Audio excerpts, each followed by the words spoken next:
오늘부터 한 3주간 복음 초청 예배 전까지 결혼에 관한 주제로 말씀을 전하고자 합니다. 제가 복음 전도와 관련된 그 주제로 한 4주 정도 한다고 했는데 오늘이 이제 4월의 마지막 주이고 오후에 저희가 복음 전도와 관련된 메시지를 전하기 때문에 좀 짧긴 하지만 그때 마무리를 하려고 하고요. 앞으로 3주간은 성경이 말하는 그런 결혼의 그런 참된 의미와 큰 가치에 대해서 좀 여러분들과 함께 말씀을 나누고자 합니다. 5월달이 이제 곧 또 가정의 달이지 않습니까? 뭐 어린이 주일, 뭐 어버이 주일 이런 것들도 있는데 제가 올해는 어린이나 혹은 부모의 역할 여기에 좀 초점을 맞추기보다는 이 결혼 자체에 좀 초점을 맞춰서 말씀을 전하고자 합니다. 왜냐하면 이 가정에서의 그 중심은요, 또 기초는요, 바로 결혼과 부부 관계이기 때문에 그렇습니다. 뭐 독신이든 아니면 결혼한 사람이든 이 부분, 기독교가 성경이 어떻게 결혼을 말하고 이 부부 관계를 중요시하는지 이 부분에 대해서 명확한 이해를 갖고 계셔야 합니다. 그리고 진실로 여러분들이 참된 신자라면 여러분들은 그것을 원할 거예요. 내가 하나님이 기뻐하시는 가정을 이루고 하나님이 기뻐하시는 그런 부모가 되고 하나님이 기뻐하시는 그런 자녀 양육을 하고 싶겠죠. 그렇죠? 이미 결혼한 사람은 물론이고 결혼하기를 원하는 분도 다 그런 중심이 있을 것입니다. 우리가 신자라면 그렇죠. 근데 그럼 어떻게 해야 하나님이 기뻐하시는 그런 가정을 이룰 수 있는가? 여러분들 혹시 고민을 해봤습니까? 하고 있습니까? 어떠세요? 또 어떻게 해야 내가 하나님이 기뻐하시는 그런 부모가 되고 또 자녀 양육을 할 수 있을까? 이거 고민해 보셨습니까? 우리가 해야 되는 거예요. 해야 되는데 그 모든 그 아름다운 가정, 복된 결혼 생활, 부부 관계, 아니면 부모로서의 역할, 자녀 양육 이 모든 것의 기초이자 핵심과 중심이요 바로 결혼에 있습니다. 그 결혼의 가치와 복됨을 바르게 아는 데 있어요. 앞서 말씀드렸다시피 가정의 중심에는 부부관계가 있고요. 그리고 그 부부관계의 중심에는 뭐가 있냐면 결혼에 대한 바른 이해, 이게 있어야 되는 것입니다. 그렇기 때문에 여러분들 부부관계가 좋아야지만 그 가정이 하나님 기뻐하시는 가정이 될 수 있어요. 부부관계가 좋아야지만 부모도 자녀들에게 좋은 자녀 양육을 할 수 있습니다. 건강한 부부관계, 아름다운 그 부부관계가 없으면 많은 것이 문제가 이렇게 함께 갖게 되는 거예요. 물론 부부관계 갖는 것이 뭐 쉬운 건 아니지만 여기부터 우리가 잘해야 된단 말이에요. 아무리 부모로서 자녀들에게 이런 많은 좋은 것을 다 잘해줘도 뭐 학원도 보내고 맛있는 것도 하고 좋은 옷도 입히고 뭐 별의별 후원을 다 해준다 하더라도요. 부모가 여러분들 좋은 부부 관계를 보여주지 않는다면요. 그 부모는 자녀들에게 가장 귀한 것을 빼앗는 나쁜 부모 역할을 하는 것임을 알아야 됩니다. 그만큼 여러분들 부부가 가정 안에서 이 부부가 이 부부로서의 좋은 역할을 하는 것이 가장 결정적인 것이다. 이 사실을 명확하게 좀 아셔야 돼요. 그리고 그것을 위해서는 뭐 해야 된다고요? 여러분들이 결혼의 의미, 성경이 말하는 결혼의 가치, 결혼에 대한 관점, 이것을 바르게 알아야 된다는 것입니다. 그리고 그 결혼 관계에 여러분들이 헌신하고자 하는 그 중심이 있어야 되는 거예요. 그래서 저는 이번 한 3주 동안 이런 성경이 말하는 그런 존귀한 결혼의 가치와 그 의미에 대해서 좀 여러분들과 함께 말씀을 깊이 생각해 보고자 하는 것입니다. 기독교는 이렇게 결혼에 대해서 이해하구나, 이렇게 중요하게 여기구나, 이런 것들을 여러분 잘 알고 여러분들도 그렇게 여길 수 있었으면 좋겠습니다. 오늘 본문이 내용이 뭐 많지만 저는 특별히 4절에 말씀, 모든 사람은 결혼을 귀히 여기고 라는 이 말씀을 가지고 이 결혼의 존귀한 가치에 대해서 좀 주목해서 이제 이렇게 말씀을 나누고자 합니다. 자, 먼저 여러분들 우리가 결혼의 이 존귀한 가치를 말하기 전에 좀 선행적으로 행해야 될 것이 있습니다. 그것은 우리가 기존의 결혼에 대해서 갖고 있는 모든 나의 관점과 개념과 생각들, 이것들을 끄집어내서 그것을 다 쓰레기통에 다 던져버리는 겁니다. 그럼 본문 4절의 이 말씀에 모든 사람은 결혼을 귀히 여기고 침소를 더럽히지 않게 하라 이렇게 명령하고 있잖아요. 그럼 이 말씀은요, 어떤 한 사실을 전제하고 있습니다. 그건 무엇입니까? 히브리서 이 기자가 말하는 이 결혼을 존귀하게 여기라 하고 얘기하는 이 말과 반대되는 그 현실이 그 수신자 히브리서 이 성경을 이렇게 이 서신을 받는 수신자들이 갖고 있던 그 반대되는 사실을 살아가는 그 현실이 있었다는 거예요.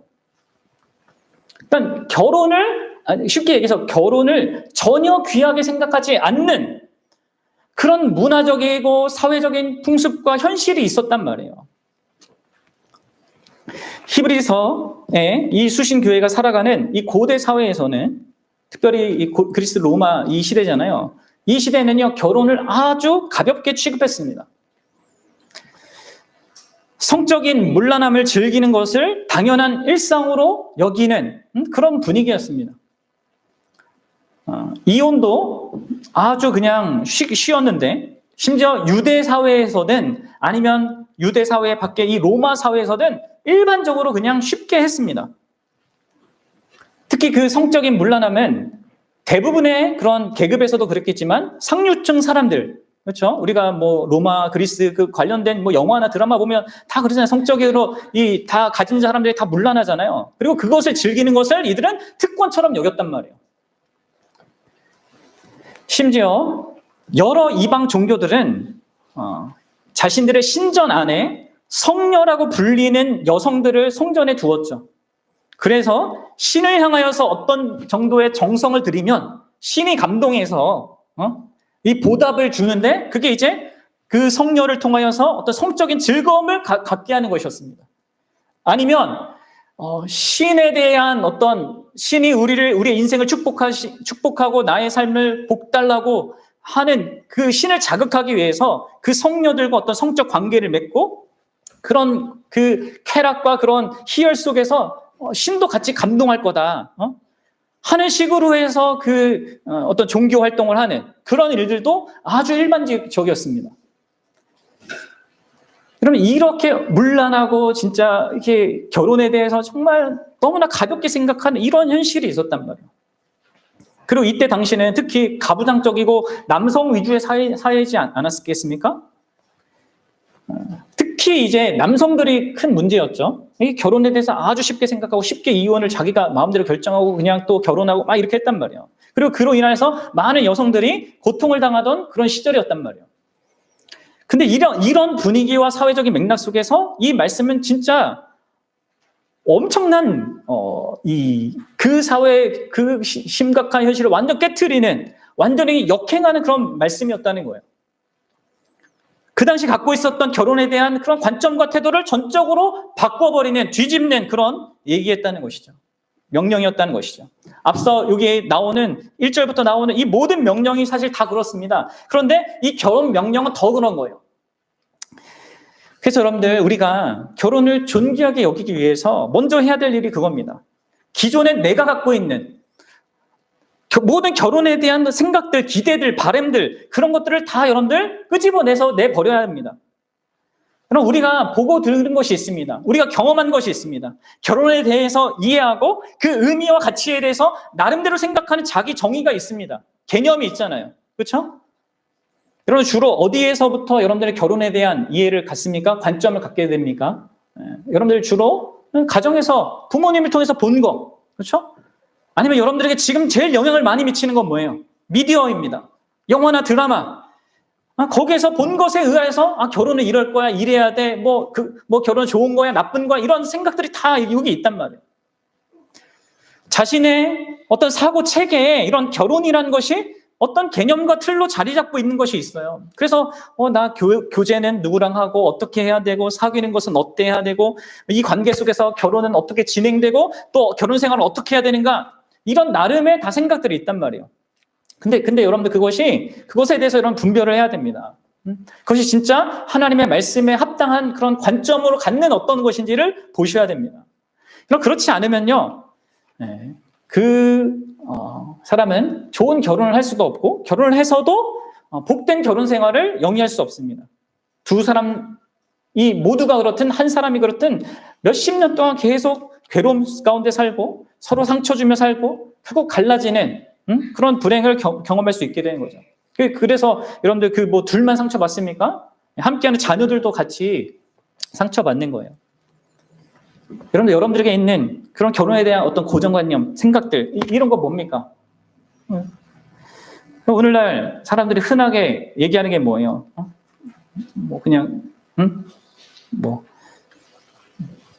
기준이 뭡니까? 배우자를 선택하는 그 기준에서부터 여러분 생각해 보십시오.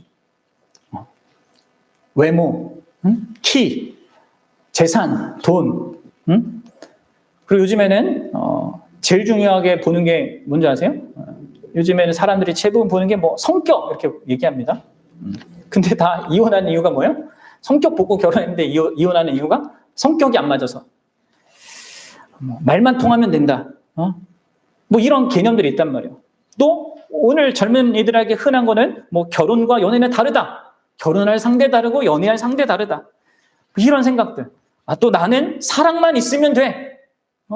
여기서 사랑은 또 그냥 감정적인 거죠. 감정으로 막 이렇게 성경이 얘기한 사랑 그게 핵심이 아닌데 이렇게 자기 나름의 다 이런 게 있단 말이에요. 그리고 여러분들 심각한 건 뭐예요? 대부분 결혼한 사람들이 여러 부정적인 말로 결혼을 폄훼한다는 거예요. 그렇죠? 여러분 주변에 여러분들 결혼을 진짜 진심으로 이렇게 축하해주고 이렇게 하는 사람이 많습니까? 야, 아무 쓰잘데기 없다. 그냥 혼자 사는 게 낫다. 이렇게 말하는 사람이 많습니까? 다 부정적으로 얘기해요. 길어봐야 3년이다. 결혼은 지옥이다. 결혼은 필요악이다. 여러분들 우리 아내가 저랑 결혼한다고 했을 때 회사 사람들이 그랬단 말이에요. 웰컴 투 헬 이렇게 했단 말이에요. 지옥에 온 걸 환영한다. 그래서 여러분들 많은 그래서 젊은이들이 오늘날 결혼을 하지 않으려고 합니다. 그리고 결혼할 그 연령대가 자꾸 늦어지죠.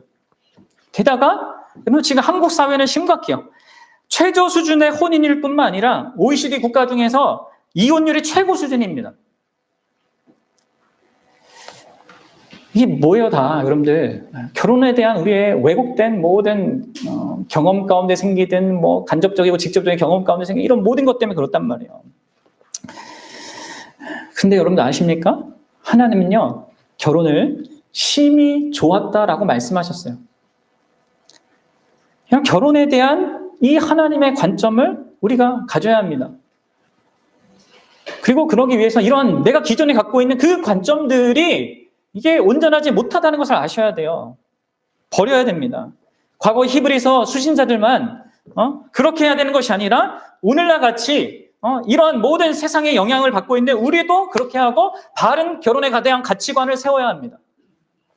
자, 그러면 저는 이제 오늘 이 4절에 있는 이 말씀을 여러분들이 정말 있는 그대로 인정하고 받아들여야 한다는 것을 여러분들에게 말씀드리고 싶어요. 정말 여러분들은요, 결혼을 귀하게 여겨야 됩니다. 여기에서 귀하다라는 이 용어가 사용되는 것은요, 그렇게 많지는 않거든요. 근데 어디에 사용되냐면 베드로전서 1장 19절에서 예수 그리스도의 피, 이 예수 그리스도의 피가 귀하다라는 것을 꾸며주는 단어로 사용됩니다. 또 베드로 후서 1장 4절에서는 하나님께서 우리 하나님의 백성에게 하신 약속은 귀하다라고 할 때 사용되는 용어예요. 그리고 다른 곳에서는 금과 은과 혹은 보석과 같은 것이 귀하다고 할 때 사용되는 용어란 말이에요. 그러니까 귀하다, 귀하게 여기라 하는 이 요구가 얼마나 강력한 요구인지를 좀 생각해 봐야 됩니다. 우리는 결혼을 항상 소중하게 그리고 가장 존귀하게 생각해야 됩니다. 금과 은과 보화보다 진귀한 보석보다 아니 그 모든 것보다 존귀하게 여겨야 돼요. 마치 그리스도의 피를 우리가 존귀하게 여기듯이 하나님께서 우리에게 약속하신 그것을 소중히 여기듯이 우리는 결혼을 소중히 여겨야 합니다. 다시 말해서 여러분들이 결혼을 생각할 때마다 엄청난 존경과 아주 고귀한 감정에 사로잡혀야 되는 것입니다. 결혼에 관련하여서 뭔가 말을 할 때도 여러분들 쉽게 말해서는 안 돼요. 그냥 함부로 그냥 세상 사람이 하듯이 그렇게 하지 않아야 됩니다. 왜냐하면 이 결혼을 하나님께서 귀하다고 하시니까, 또 귀하게 여기라고 말씀하시니까 그런 것이죠. 그럼 여러분들 우리가 생각해 볼 건 이겁니다. 왜 우리는 결혼을 귀하게 여겨야 될까요? 왜 결혼이 그렇게 존귀한 걸까요? 왜 하나님께서 귀하게 여기라고 말씀하시는 것입니까? 그것은 제가 앞서 말씀드렸다시피 이 결혼이 하나님의 눈에 최고로 소중한 것이기 때문에 그렇습니다. 하나님이 보실 때 귀하다고 여기기 때문에 우리에게 귀하게 여기라고 말씀하시는 거예요. 자, 그러면 왜 하나님의 눈에 이 결혼이 소중할까요? 귀할까요? 우리가 몇 가지 이유들을, 성경적인 이유들을 좀 생각해 볼 건데, 성경 전체의 관점에서 제가 한 3가지를 말할 거고요. 그 다음 오늘 본문의 관점에서 1가지를 말할 겁니다. 이 결혼이란 게 이 성경 전체에 이렇게 다 이렇게 흘러가고 있기 때문에 여러분들 잘 생각해 보셔야 됩니다. 첫 번째로, 결혼이 그토록 하나님께 존귀하고 또 우리가 귀하게 여겨야 될 그 이유는요, 바로 이 결혼의 기원 때문에 그렇습니다. 결혼의 기원이 어디로부터 시작됩니까? 아십니까, 여러분들? 결혼을 누가 시작하셨습니까? 바로 하나님 자신입니다. 이 세상에 존재하는 대부분의 제도와 어떤 이런 관계들은요, 대부분 인간들이 만들어냅니다. 그러나 결혼은 아니에요. 하나님이 하셨습니다. 시작하셨습니다. 심지어 하나님께서 구약시대 때 이스라엘 백성들에게 어떤 규례와 제도를 만드실 때도 보통 사람의 손이나 혹은 천사의 손을 통해서 했어요. 하지만 결혼은 하나님께서 친히 제정하셨고 친히 직접 관여를 하십니다. 여러분, 첫사람 아담과 하와를 생각해 보십시오. 아담에게 하와를 이렇게 이끌고 가신 그 분이 누굽니까? 사람도 아니고 천사도 아니에요. 하나님 자신이었단 말이에요. 따라서 여러분들, 결혼이 다른 모든 일상의 제도나 규정과 규례보다 더 큰 존귀를 갖는 것입니다. 여러분, 인간이 만든 각종 법과 제도를 생각해 보십시오. 우리는 만든 사람의 존귀가 클수록 그것에 더 큰 존귀를 부여하죠. 또 우리가 사람에게 받은 선물도 생각해 보면 선물이 가진 그 자체의 가치보다 그것을 준 사람 때문에 그 선물의 가치가 결정되는 거잖아요. 어떤 의미에서. 미술작품과 문학작품도 마찬가지입니다. 우리가 예술작품에 찬사를 보내고 그것을 정말 소중하게 존귀하게 대하는 것은 그것을 그리거나 쓴 사람의 명성 때문인 거잖아요. 그렇기 때문에 여러분들, 사람보다 무한히 더 큰 존귀를 가지신 그 하나님께서 결혼을 친히 제정하셨다. 여러분, 이것을 기억해야 해요. 따라서 여러분들, 이 결혼은 그 어떤 제도와 규례보다 존귀하다 라는 것입니다. 결혼의 창시자가요, 온 우주의 주인이십니다. 결혼의 창시자가 영원한 왕이십니다. 결혼의 창시자가 우리의 하늘 아버지십니다. 결혼은 하나님의 손에 의한 작품이고, 결혼은 하나님의 참여에 의존하고 있고, 결혼은 하나님의 축복에 의해서만 그 목적이 온전히 이루어지는 바로 하나님에 의한 것입니다. 성경은 결혼이 교회라는 그 특별한 또 다른 이 제도, 이걸 제외하고 인간 제도 가운데 유일한 신적인 제도라고 말합니다. 모든 것이 다 인간의 어떠함에 의해서 만들어진 것인데 결혼만 신적인 제도라는 것이죠. 친히 하나님께서 만드셨다는 거예요. 그럼 결혼은 사람들이 둘러 앉아서 우리가 결혼 제도를 한번 생각해 보자. 결혼을 이래야 돼. 이렇게 해서 만들어진 게 아니에요. 하나님께서 행하신 것입니다. 심지어 하나님께서 아주 깊은 숲곡 끝에 제정하셨어요. 그래서 창세기 2장 18절에 이렇게 얘기하시잖아요. 하나님께서 한번 봅시다. 여호와 하나님이 이르시되 사람이 혼자 사는 것이 좋지 아니하나니 내가 그를 위하여 돕는 배필을 지으리라 하시니라. 여러분들 하나님께서 세상 모든 만물을 창조하실 때 이런 어떤 생각과 이런 고민과 이런 것들을 드러내지 않으십니다.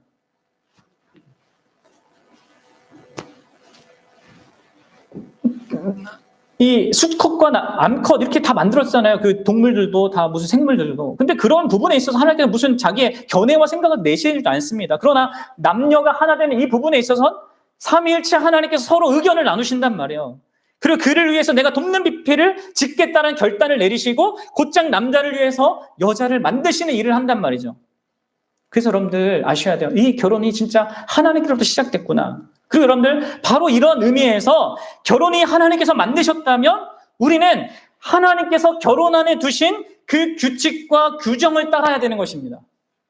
그렇지 않기 때문에 결혼이 망가지는 것이죠. 여러분들 생각해 보십시오. 여러분 자동차를 사서 운전을 우리가 하고 다녀야 되는데 여러분 자동차는 뭘로 움직여져요? 네, 기름, 휘발유로 움직여져요. 경유나. 근데 내가 그냥 나는 휘발유 대신 식용유를 넣고 다니겠다. 그래서 막 넣고 해요. 어떻게 됩니까? 네, 망가집니다. 자동차는요. 자동차를 만든 사람, 즉 자동차를 발명한 사람의 규칙과 규정에 따라 작동해야 합니다. 따라서 우리는 그 규정과 규칙을 지켜야 되고 그렇지 않으면 어떻게 되는 것입니까? 자동차가 망가지고 잘못하면 나도 크게 다치는 거예요. 그럼 왜 우리의 결혼 관계가 길면 3년이다 왜 이렇게 얘기합니까? 그거는 여러분들 하나님께서 제정하신, 하나님께서 시작하신 그리고 그 하나님께서 두신 그 규칙과 규정을 따르지 않기 때문인 거예요. 여러분 결혼을 우리가 하는 것은 인간이 만든 어떤 것에 들어가는 것이 아닙니다. 하나님이 만드신 신적인 그 제도 안에 들어가는 거예요. 그래서 그 안에 하나님이 두신 규칙과 규정을 따라야 되는 것이죠. 무엇보다 그 결혼관계 안에 하나님이 계셔야 되는 거예요. 그 중심에. 그래서 여러분들 잘 아셔야 돼요. 결혼은 가장 존귀하신 하나님이 친히 인간을 위해 자신의 손으로 친히 직접 제정해 주신 정말 유일무이한 교회를 제외하고 유일무이한 제도다. 그래서 여러분들이 이 결혼을 존귀하게 여겨야 된다. 그럼 그렇게 여기고 있습니까? 어떻습니까? 마태복음 19장 5, 6절에서 예수님도 이렇게 말씀하심으로 이걸 확정하셨죠. 같이 읽겠습니다. 시작. 말씀하기를 그러므로 사람이 그 부모를 떠나 아내에게 합하여 그 둘이 한 몸이 될지니라 하신 것을 읽지 못하였느냐? 그런즉 이제 둘이 아니요 한 몸이니 그러므로 하나님이 짝지어 주신 것을 사람이 나누지 못할지니라 하시니라. 그럼 예수님이 말씀하신 이거 가운데 가장 핵심적인 건 이거죠. 하나님이 제정하셨다. 하나님이 짝지어 주신 것이다. 결혼은 그 사람이 어떻게 할 수 없는 것이다 얘기하고 있습니다. 그렇죠? 그러면서도 몇 가지 규정도 함께 얘기하잖아요. 뭐요? 결혼은 한 남자와 한 여자가 한 몸으로 연합하는 거다. 이 동성 결혼이나 일부 다체전이나 이거 다 불법이라는 거예요. 더불어 성적인 관계, 한 몸으로 되는 이 관계도 오직 결혼 안에서만 정당화될 수 있다는 것도 얘기하시죠. 또 결혼 관계는 뭡니까? 부모를 떠나는 것입니다. 부모 관계보다, 자녀 관계보다 결혼 관계가 우선하는 거예요. 이 짧은 말씀 안에 이 결혼의 그런 원리와 규정들이 다 들어있는 것이죠. 여러분들 결혼은 그분이 제정하셨기 때문에 존귀하고요. 그분이 존귀하시기 때문에 결혼이 존귀하고 그분의 규칙과 규정 아래 들어가는 것이어야 하는 것입니다. 자, 두 번째로 결혼이 존귀한 두 번째 이유는요. 결혼이 처음 제정된 그 정황이 또한 너무나 복되기 때문에 그렇습니다. 결혼이 처음 제정된 그 상황. 여러분 결혼은요. 창조의 완성으로 제정되었습니다. 그러면 인간이 창조의 완성이다 이런 얘기를 들어봤겠지만 그러면 사실 그 인간이 창조의 완성이라고 할 때 더 정확하게는요. 그거 결혼을 말하는 것입니다. 하나님이 아담과 하와를 창조하시고 남녀를 지으시고 심히 보기에 좋다 이렇게 얘기하신 것은 결혼을 두고 한 얘기란 말이에요. 그러니까 다시 말해서 하나님이 이 온 우주를 창조했는데 그 온 우주의 창조의 절정을 결혼으로 하나님께서 두신 거란 말이에요. 그런 정황이요. 이 결혼을 존귀하게 높이는 거예요. 게다가 하나님이 남자와 여자를 창조하실 때 제일 먼저 남자 여자에게 하게 하신 그게 뭐예요? 그게 결혼이에요. 서로가 하나님께 어떤 각자의 부르심을 받기 전에 그들은 먼저 서로에게 남편과 아내가 되라는 부르심을 받습니다. 여러분, 이런 측면에서도 다른 나의 모든 역할보다 남편의 역할, 아내의 역할이 최우선순위인 거예요. 우선순위에서 내가 아빠, 누구의 아빠, 엄마, 아니면 누구의 자녀, 혹은 직장의 어떤 나의 지위, 혹은 친구 관계, 이런 모든 것에 다 뛰어넘는 거, 우선순위가 바로 내가 아내이고 내가 남편인 것입니다. 이게 먼저예요. 그래서 여러분들, 우리 지체들, 우리 어르신, 우리 부모 세대들은 막 그런 얘기를 하잖아요. 누구 아빠, 하음이 아빠, 이렇게 아내가 하음이 아빠, 이렇게 부르야 돼요. 보성이 엄마. 이렇게 부르면 안 돼. 이렇게 부부끼리는 그렇게 부르면 안 돼요. 그렇죠? 그 규정하는 건 이 관계라니까요. 부부의 관계가 더 중요한 거란 말이에요. 게다가 여러분들, 결혼은 타락하기 전에 제정되었습니다. 여러분, 이것도 생각해 보십시오. 죄와 타락이 결혼을 오염시키기 전에 결혼이 주어졌다는 거예요. 그래서 여러분, 결혼은 타락한 인생들을 하나님이 위로하려고 주신 것이 아니라 타락 전 완전한 상태 가운데 있는 그 인간들을 위하여서 주신 거라는 거예요. 그리고 그런 의미, 그 말씀은요, 어떤 의미에서 결혼 없이 인간은 불완전하게 행복을 누릴 수밖에 없다는 것입니다. 여러분 아셔야 돼요. 결혼은 인간의 완전한 행복을 위해서 하나님께서 허락하신 것입니다. 그래서 하나님이 혼자 사는 게 좋지 않다 이렇게 판단하신 거고 결혼을 제정해 주신 것이죠. 더불어서 이 결혼은 에덴 동산이라는 아주 특별한 장소에서 시작됐습니다. 에덴 동산은 어떤 곳입니까? 바로 하나님과 정말 친밀한 인격적인 관계를 영위하는 지상의 천국이었어요. 바로 이 결혼은 그 어느 곳과 비교할 수 없는 진짜 존귀한 장소에서 제정된 것입니다. 그렇기 때문에 여러분, 결혼은 너무 크게 존귀한 거예요. 결혼이 제정된 이 여러 정황들을 생각해 보면 정말 이 결혼은 이 세상에 존재하는 그 어떤 것보다 높은 위치를 갖게 되는 것이죠. 그러면 전체적인 성경의 큰 맥락에서 결혼이 존귀한 세 번째 이유는요, 이게 이제 가장 결정적인 것인데 바로 하나님께서 이 결혼에 두신 의미 때문에 그렇습니다. 이 결혼의 의미, 이게 너무나 존귀하기 때문에 이 결혼이 존귀해요. 그럼 앞서 제가 말한 이 두 가지를 종합하면 이 결혼은 하나님께서 인류에게 주신 최고의 선물인데 왜 하나님께서 이 결혼을 인류에게 최고의 선물로 주셨냐? 바로 이것과 관계 있는 것입니다. 그것은 이 결혼이요, 여러분들의 이 결혼이 부부 관계가 두 가지 측면에서 이 우주에서 가장 영광스러운 사실을, 그 현실을 반영하기 때문에 그렇습니다. 결혼은 여러분들 먼저 삼위 하나님, 영원토록 존재하시는 온 우리의 모든 영광과 찬송과 경배를 받기에 합당하신 이 삼위 하나님의 존재와 그분이 하시는 일과 그분의 기쁨과 행복을 닮았고 반영합니다. 더불어서 결혼은 삼위 하나님께서 택한 백성, 택한 하나님의 자녀들을 또한 어떻게 사랑하시며 그 관계를 영위하시는지를 가장 많이 닮았고 또 반영합니다. 바로 이 두 가지 이유 때문에 결혼이 지극히 존귀한 것입니다. 여러분, 결혼은 삼위 하나님의 존재와 그 삼위 간의 사랑을 반영해요. 그럼 창세기 1장 26절에서 하나님 뭐라고 하세요? 우리가 우리의 형상을 따라 우리의 모양대로 우리가 사람을 만들자. 그리고 27절에서는 하나님이 자기의 형상, 곧 하나님의 형상대로 사람을 창조하시되 남자와 여자를 창조하셨다. 이렇게 얘기했어요. 여러분들, 온 세상이 하나님의 작품이기 때문에 모든 이 세상에 존재하는, 우주에 존재하는 모든 것은 다 하나님을 어느 정도 반영한단 말이에요.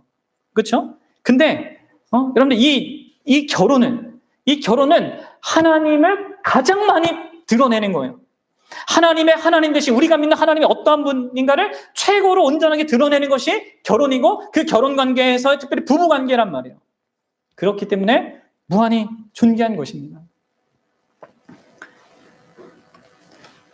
또 말씀드렸죠. 결혼은 하나님께서 어떻게 자기 백성, 자기 택한 자녀들을 사랑하시는지를 또한 반영하잖아요.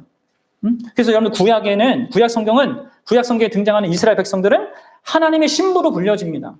이사야서 54장 5절을 보십시오. 이렇게 얘기하세요. 하나님께서 이는 너를 지으신 이가 내 남편이시라. 이스라엘 백성을 향하여서 하나님이 내가 너희들의 남편이다 이렇게 얘기하고 있단 말이에요. 그럼 이런 관계성이 이 이후에 성육신하신 아들 예수 그리스도를 통하여서 더 선명하게 드러나죠. 예수님은 자기 제자들에게 내가 너희의 신부고 신랑이고 너희는 나의 신부다 이렇게 말씀하세요. 여러분 아십니까?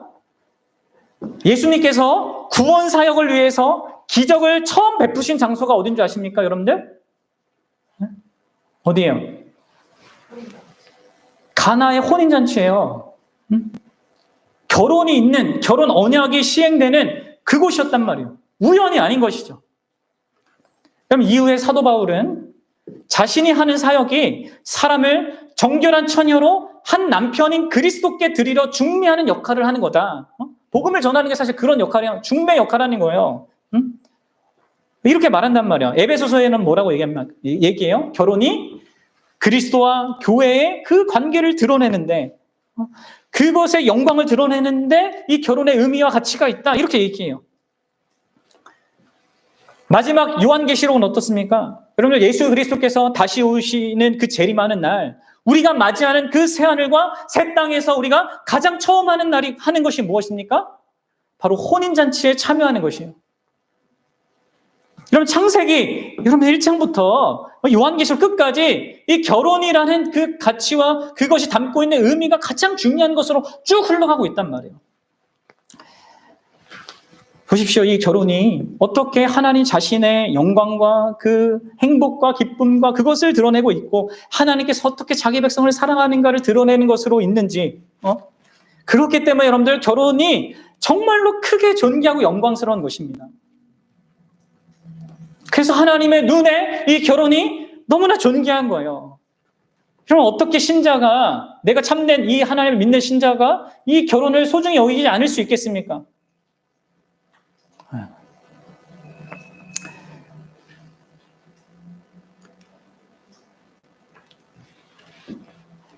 자, 뿐만 아니죠.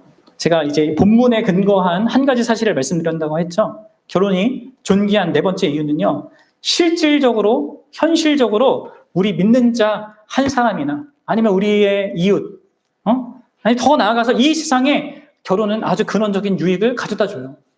여러분들 생각해 보십시오. 결혼이 없으면 이 세상이 없습니다. 가정도 없고 자녀도 없고 사회도 없고 아무것도 없습니다. 여러분 결혼이 없는 이 인간의 현실을 한번 상상을 해보십시오. 평화도 없고 발전도 없고 미래도 없습니다. 결혼은 근원적으로 인류 모두에게 유익합니다. 결혼이 없으면 이 세상에 영위하는 그 어떤 것도 사실 존재하지 않아요. 오늘 본문에는 하나님께서 기독교인이라면 이렇게 해야 된다. 이 세상 가운데 빛과 소금의 역할을 이렇게 감당해야 된다라는 여러 가지 명령들이 나오잖아요. 근데 그 중간에 결혼을 존귀하게 여기라 이렇게 말씀합니다. 그럼 이걸 잘 생각해 봐야 돼요. 너희들은 형제를 사랑해라 얘기하시죠. 또 너희들은 형제 아닌 다른 나그네들도 사랑해라. 어려움에 처한 사람들도 사랑해라. 너희들은 돈을 사랑하지 말라. 하나님의 돌보심을 믿으라. 이 모든 말씀의 중간에 결혼을 존귀하게 여기라는 말씀이 담겨져 있습니다. 침소를 더럽히지 말라는 것이 담겨져 있습니다. 이게 뭡니까? 결국 여러분들 신자다운 삶의 중심에 결혼이 있다는 거예요. 이웃을 복되게 하는 모든 행위의 중심에 결혼이 있다는 것입니다. 그래서 여러분 달리 얘기하면 여러분들이 결혼을 귀히 여기는 것은 다른 그리스도인들을 사랑하는 것입니다. 여러분들이 결혼을 귀히 여기는 것은 다른 낯선 이들을 또한 사랑하는 것입니다. 여러분들이 결혼을 귀히 여기는 것은 어려운 처지에 있는 자들을 또한 사랑하는 것입니다. 여러분들이 결혼을 귀히 여기는 것은요, 또 여러분들이 돈을 사랑하지 않는 것과 같아요. 사랑하지 않게 돼요. 결혼을 귀히 여길 때 하나님의 돌보심을 또한 여러분들 더 풍성하게 알 수 있단 말이에요. 결혼을 귀히 여길 때 이런 복된 신자의 삶이 우리 안에 더 온전히 형성된다는 것이죠. 그래서 여러분들, 하나님께서 다른 어떤 것이 아니라 이 결혼을 더럽히면 내가 심판하겠다. 이 결혼을 내가 함부로 여기는 자들에겐 진노의 그런 것을 보이겠다. 이렇게 엄중한 말씀을 더하시는 것입니다. 그냥 단순히 하나님께서 자기 분노를 참지 못해서 씩씩대면서 이렇게 하시는 것이 아니라 오히려 이러한 하나님의 반응은, 하나님의 진노와 분노는 세상을 향한, 그리고 우리를 향한 하나님의 사랑의 반응인 것이죠. 우리가 결혼을 존귀하지 여기지 않고 우리의 침소가 더러워지면요, 그것은 다른, 거기에 결부되어 있는 다른 모든 사랑과 그 사랑으로 인하여서 그들이 받아야 되는 그 유익이 다 그냥 무너지는 것입니다. 그래서 하나님이 분노하시고, 그래서 하나님이 진노하시는 거예요. 달리 말해, 하나님은 사랑 때문에 진노하시는 거예요. 사랑 때문에 심판하시는 것입니다. 그분이 심판하지 않으면 사랑이 없는 분이 되는 것이죠. 하나님은 우리를 사랑하시고 우리에게 유익을 가져다 주시기 원하세요. 근데 그 중심에 뭐가 있다고요? 결혼이 있습니다. 결혼이 소중히 여겨지지 않을 때 하나님이 분노하시고 진노하실 수밖에 없는 거예요. 정말로 여러분들은 결혼을 존귀하게 여겨야 합니다. 특별히 하나님을 믿는 신자라면 이 결혼의 가치를 진짜 높이고 또 높여서 생각하셔야 됩니다. 어떤 금은 보화보다, 어떤 관계보다, 어떤 제도와 기관과 사회와 나라보다, 어떤 가치보다, 이념보다 여러분들 결혼이 더 중요해요. 결혼에 대해서 쉽게 말하고 쉽게 깎아내리고 농담하고 또 무시하고 그러면 안 됩니다. 결혼이란 말만 들어도 해도 엄청난 존경심과 경외심과 그런 벅찬 감동을 갖고, 감격을 갖고 여러분들 말해야 됩니다.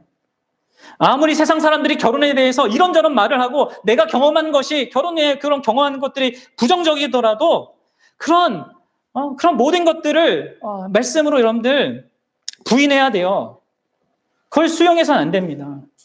여러분들, 값비싼 보석이 쓰레기 더미에 던져졌다 할지라도요, 그것은 여전히 값비싼 보석인 거예요. 그 보석의 가치는 전혀 달라지지 않습니다. 우리가 만들어낸 결혼에 대한 모든 부정적인 경험과 상황과 그 찌꺼기 묻은 것 같은, 좋지 않은 것 같은 이것 그 묻어있는 거지, 결혼의 가치는 바뀌지 않아요. 가볍게 생각하지 말고 여러분들 정말 존귀하게 여겨야 됩니다.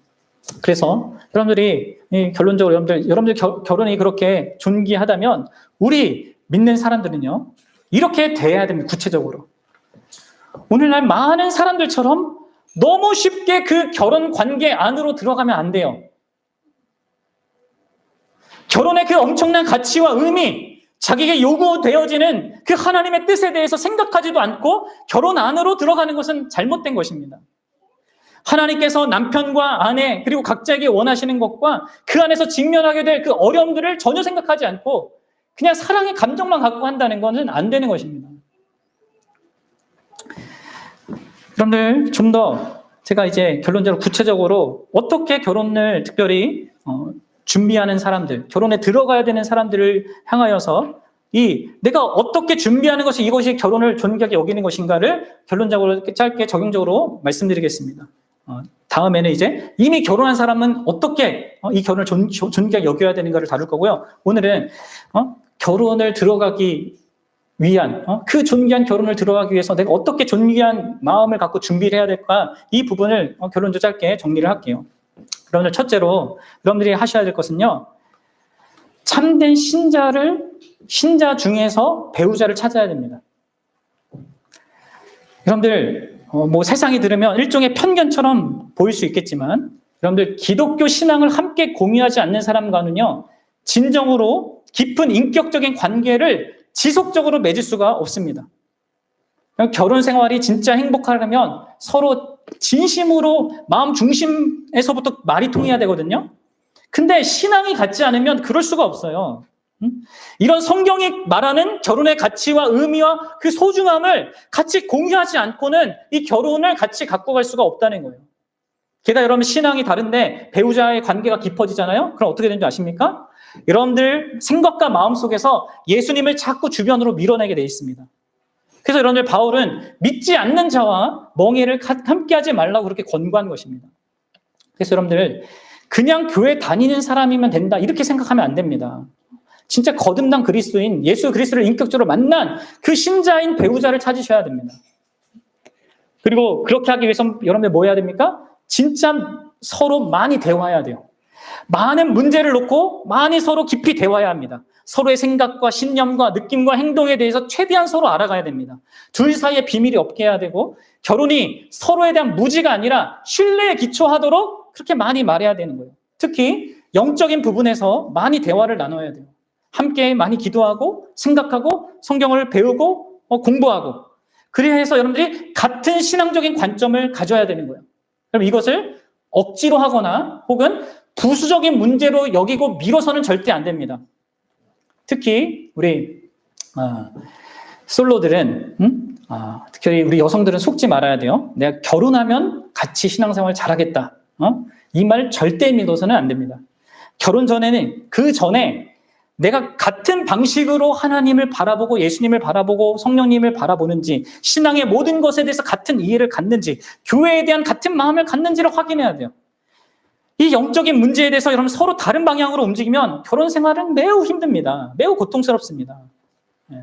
그리고 참고로 여러분들 결혼하지 않고 교제하신 분들은 이걸 아셔야 돼요. 스킨십은 최소한으로 하셔야 돼요. 정말 적게 하면서도, 진짜 적게 하면서도 서로 인격적으로 사랑하는 법을 배워야 합니다. 스킨십을 먼저 하면 서로 인격적으로 깊이 알아가기 전에 감정적인 것으로 그렇게 관계를 움직이게 돼 있어요. 감각적인 것이 움직이게 돼 있단 말이에요. 그러면 먼저 사고치고 어쩔 수 없이 또 결혼한단 말이에요. 그렇게 가면 안 돼요. 쉽진 않아요. 남녀가 함께 스킨십 하고 싶고 같이 있고 이런 것도 쉽지 않죠. 그러나 그렇게 해봐야 돼요.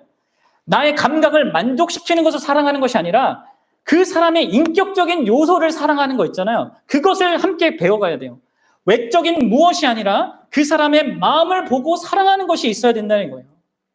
대신 연애의 길가는 짧게 해야 됩니다. 짧게 하는 게 좋죠. 마음으로 인격적으로 사랑하는 과정을 정말 깊이 갖고 그 가운데 결혼의 의미를 함께 알아가면서 가능한 빨리 결혼하는 게 좋습니다. 그리고 그렇게 결혼 이후에 스킨십을 가질 때 여러분들 더 감미롭습니다. 그리고 그게 더 오래 가요. 이런 마음으로 사랑하는 것이 없으면요, 서로의 인격을 사랑하는 것이 없으면 두 사람의 교제는 금방 질리고요, 그 스킨십도 신성감도 금방 떨어지게 돼 있어요. 그래서 여러분들 이 부분들을 잘 적용해서 좀 생각하시면 좋겠고요. 그리고 두 번째로 여러분들이 결혼 전까지 여러분들은 다른 믿는 지체의 조언을 반드시 들어야 합니다. 결혼은 정말 존귀하고 중요합니다. 따라서 경험으로 지혜가 쌓인 기혼자의 말을 꼭 들어봐야 되는 거예요. 특히 믿는 공동체의 조언이 중요하겠죠. 내가 보고 내가 생각하는 것, 내가 느끼는 것 한계가 있단 말이에요. 다른 사람의 나를 사랑하고 나를 알아주는 사람의 그 조언이 필요합니다. 내가 함께 만나는 이 사람을 이렇게 볼 수 있는 같은 그 공동체 하는 게 제일 좋겠죠. 너무 마음을 다 주기 전에 반드시 그렇게 해야 돼요. 마지막으로 가장 중요한 것이 이겁니다. 이것은 여러분들이 결혼을 준비하거나 혹은 결혼 생활을 존귀하게 지금 하기 위해서도 계속적으로 중요한 거예요. 결혼 전에도 중요하고 결혼을 하고 있는 이 상태에서도 가장 중요한 거. 내가 결혼을 가장 존귀하게 여기는 데 있어서 가장 핵심되는 그것이 있습니다. 그것은 바로 여러분들 각각이 하나님과 친밀하고 개인적인 그런 깊은 관계를 영위하는 겁니다. 이것이 여러분들이 존귀한 그 결혼을 가장 존귀하게 준비하는 방식이고, 더 나아가 결혼에 들어가서 지속적으로 그 결혼이 좋은 결혼이 되도록 유지하는 또 번창하는 기반이에요. 여러분들 결혼 준비나 결혼 후 결혼 생활은 무엇이 견고하게 그것을 붙드냐, 이것은요 부부가 함께하는 무엇이 아닙니다. 그게 아니라 오히려 두 사람이 각자 떨어져서 각각 예수님을 만나고 거듭거듭 자신을 예수님께 드리는 예수님으로 말미암아 깊은 만족감과 기쁨과 감사를 경험하는 것이 있어야 돼요. 그래서 여러분들 연인이든 부부든 서로 떨어져서 개인적으로 그리스도를 만나는 게 제일 중요합니다. 그분을 깊이 알고 누릴 때 우리는 결혼 준비도 함께 잘 감당할 수 있고 결혼 이후의 관계에도 오래 가는 것이요. 오래 갈 뿐만 아니라 기쁨과 복된 열매를 맺을 수 있는 거예요. 예수님을 깊이 모르면 남편들은 아내를 그리스도처럼 사랑할 수 없죠. 그렇죠? 예수님을 깊이 모르면 아내들은 그리스도의 신부인 교회가 그리스도에게 하듯이 남편에게 복종하지 못합니다. 예수님을 모르면 결혼의 가치도 중요해지지 않게 되는 거죠. 예수님 안에서 하나님의 모든 것으로 깊이 만족하지 않고 는요, 결혼의 가치도 모르고 결혼 안에서 우리에게 부여된 그 복된 역할을 감당하는 것이 불가능합니다. 여러분, 우리는 완벽하지 않아요. 완벽하지 않은 아내를 사랑하고 완벽하지 않은 남편을 존경하고 그렇게 하려면 매일매일 나 자신을 나의 자아를 죽이고 부인해야 되거든요. 그리고 그렇게 하려면 무엇보다도 하나님을 알아야 돼요. 하나님의 사랑을 알아야 됩니다. 하나님과 관계가 좋아야 돼요. 그게 가능하게 하는 거예요. 정리합시다. 신자는 결혼에 대한 모든 세상적인 가치체계, 관점들, 생각들을 다 뒤로 내려놔야 합니다. 그리고 우주에서 가장 존귀하신 하나님께서 친히 제정하신 이 결혼의 가치와 의미와 복됨을 분명히 알고 결혼 준비에서부터 그런 결혼의 복된 가치가 드러나도록 행해야 합니다. 그리고 그렇게 할 때 여러분들은 하나님께서 이 결혼을 통해서 우리 인류에게 주시고자 하는 그 모든 참된 기쁨과 행복과 영광과 복됨을요, 영원 깊은 곳에서부터 만족감을 누리면서 살아갈 수 있어요. 바라기는 저와 여러분들이 우리의 가정이 정말 그럴 수 있기를 간절히 소망합니다. 같이